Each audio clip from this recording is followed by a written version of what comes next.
5. 도덕적 책임감. 도덕적 종교적 원칙에 따라 인도됨. 우리는 도덕적 종교적 입장에서 행동해야 한다.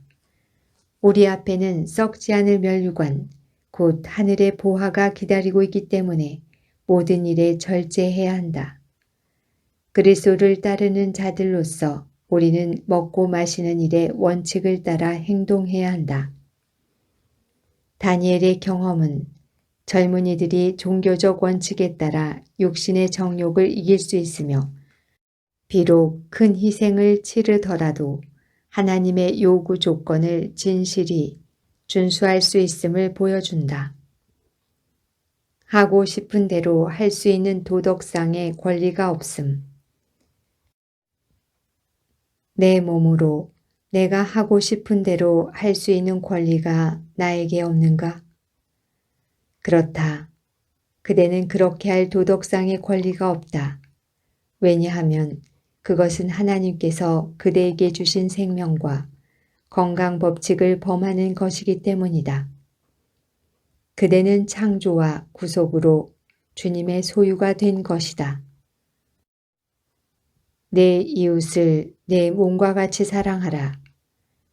자신을 소중히 여기고 주님의 소유물을 존중하라는 법칙이 여기에 나타나 있다. 또한 이 법칙은 모든 인간이 신묘막측하게 만들어진 기계를 잘 보존하여야 할 의무를 이행하도록 할 것이다. 천연 법칙의 신성성을 깨달음. 인체를 지배하는 모든 법칙을 엄격하게 준수해야 한다. 왜냐하면 이것도 성경 말씀처럼 참으로 하나님의 법칙이기 때문이다. 그러므로 이 법칙에서 고의로 이탈하는 것은 도덕률을 범하는 것과 마찬가지로 죄이다. 모든 천연계가 다 하나님의 법칙을 나타내지만 우리 신체 조직의 모든 예민한 신경 조직과 살아있는 섬유 조직과 신체의 기관 위에 여호와께서 친히 당신의 손가락으로 당신의 율법을 기록하셨다.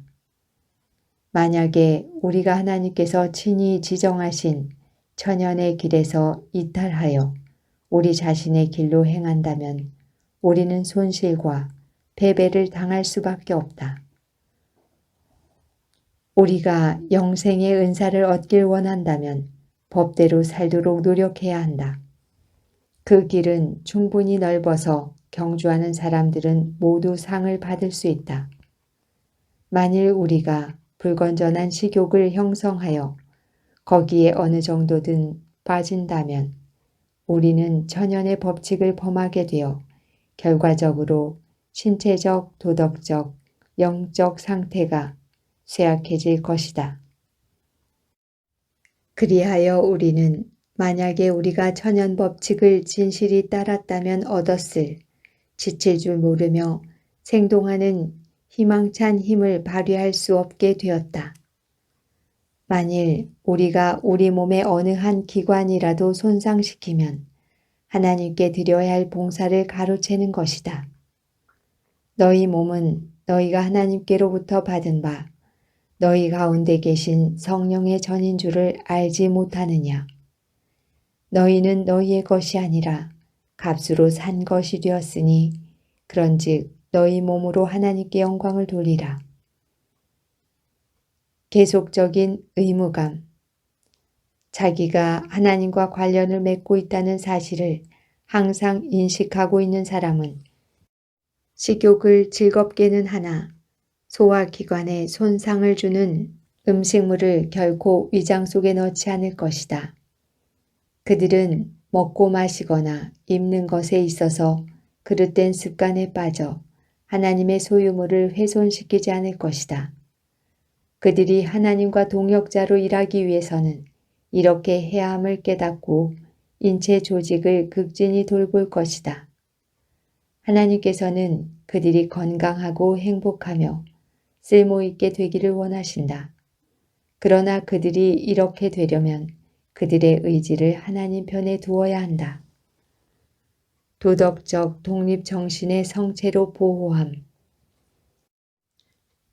부모들은 간절하고 꾸준한 노력과 이 세상의 풍습이나 유행에 치우치지 않은 태도로 그들의 자녀 주위에 방호벽을 구축함으로써 부절제의 결과로 야기되는 불행과 범죄에서 그들을 보호할 수 있다. 자녀들을 제멋대로 자라게 하여 어렸을 때에 미연에 방지해야 할 나쁜 버릇을 키워가도록 버려두어서는 안 되며 세심하게 훈육하여 그들 스스로 정의와 개혁과 절제의 입장을 취하도록 교육해야 한다. 그리하면 어떠한 위기 가운데서도 참다운 개혁의 편에 굳게 서는 자들에게 분명히 닥쳐올 반대의 폭풍의 정면으로 대항할 수 있는 도덕적 독립정신을 소유하게 될 것이다. 믿음으로 그대의 자녀들을 하나님께 데려오고 감수성이 예민한 그들의 마음에 하늘아버지께 대한 의무가 무엇인지 각인되도록 하라. 교훈의 교훈을, 구절의 구절을, 권면의 권면을 여기서도 조금, 저기서도 조금씩 가르칠 것이다. 하나의 특권이요 축복으로 가르치라. 학생들에게 몸은 하나님께서 거하기를 원하시는 성전이라는 사실을 각인시키고 몸을 청결하게 하고 높고 고상한 생각이 깃드는 곳으로 보존해야 한다는 사실을 깨닫도록 하라. 생리학을 공부하면서 인간이 참으로 신묘막측하게 지어졌다는 사실을 깨달을 때 그들은 경외심을 갖게 될 것이다. 하나님께서 만드신 것을 훼손하기보다 창조주의 영광스러운 계획을 성취하기 위하여 가능한 한 최선을 다하고자 할 것이다. 그렇게 하면 건강 법칙을 준행하는 것이 어떤 희생이나 자아를 부정하는 일이 아니라 사실 그대로 측량할 수 없는 특권과 복으로 생각하게 될 것이다. 도덕적인 견지에서 볼 때 큰 승리. 만일 우리가 절제 문제에 관한 백성들의 도덕적 민감성을 불러 일으킬 수 있다면 큰 승리를 거둘 것이다. 생활의 모든 일에 절제하도록 가르치고 실천하게 해야 한다. 각자 하나님께 개인적으로 답변해야 함. 생애의 법칙에 순종하는 것을 개인적인 의무로 삼아야 한다. 우리는 우리의 습관과 행실에 대하여 하나님께 답변해야 한다.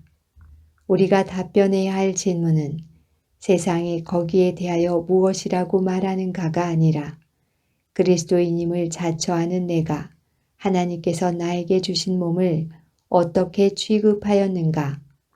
내가 내 몸을 성령께서 내재하시는 성전으로 보존하고 임시적인 이생의 삶과 영적인 최고의 선을 이루기 위하여 노력할 것인가?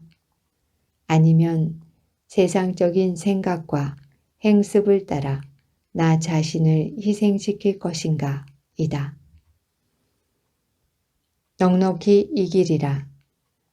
만일 그리스도인들이 건강과 생명을 지배하는 법칙에 순종하는 것을 하나님과 이웃에 대한 하나의 의무로 인식하면서 몸을 복종시켜 그들의 모든 식욕과 정욕을 계몽된 양심의 지배하에 둔다면 그들은 신체적, 정신적 건강의 복을 누리게 될 것이다. 그들은 사단을 대항하는 싸움에서 이길 수 있는 도덕적인 힘을 갖게 될 것이며 또한 그들을 위하여 식욕을 정복하신 분의 이름을 의지하여 그들 스스로 할 수 있는 것보다 훨씬 더 넉넉히 이기는 자들이 될 것이다.